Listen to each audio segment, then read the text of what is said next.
Before healing could begin, the broken healthcare system needed to be understood, its inefficiencies, inequalities, and missed opportunities. The diagnosis was that of a healthcare system in urgent need of radical treatment, with primary healthcare front and center of all efforts in the private and public sectors. So if you have to change the system, you have to invest more in primary healthcare. And I suppose the question then becomes, where does that money come from? And that is why, we always say it takes courage.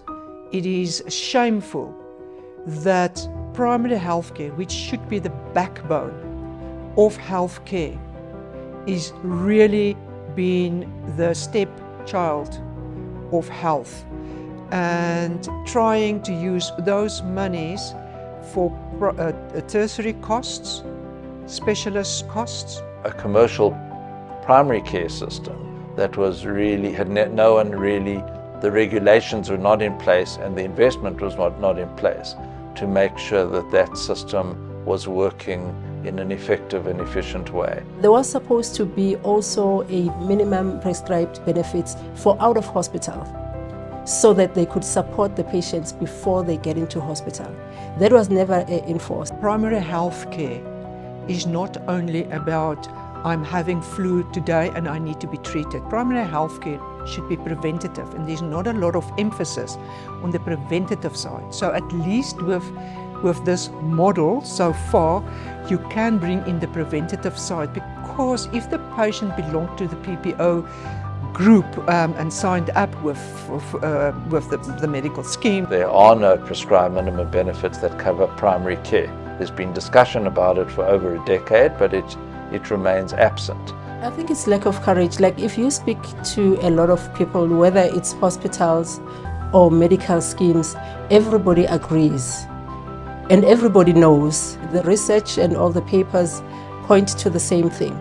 For you to build a strong health system, you need the primary healthcare system to be strong, because it is the foundation. And the lack of primary care wasn't the only serious problem facing healthcare.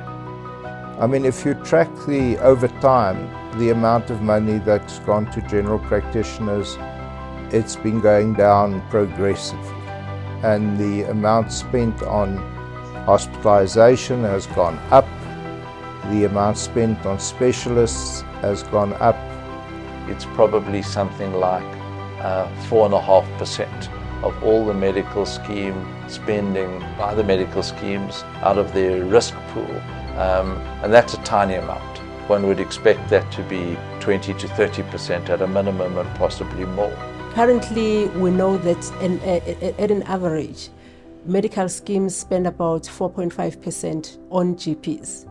GPs are the very same people who are supposed to be the gatekeepers of the health system. They are supposed to be the foundation. They are supposed to be the custodian of the healthcare system. They get paid only 4.5% of every rand that is spent by medical scheme. So those were just some of the many problems facing healthcare in South Africa, problems that still prevail. So what was the answer? The birth of a new entity that improves the working environment for doctors, delivers greater value for medical funders, and most importantly, achieves better outcomes for patients, an entity called PPO Serve.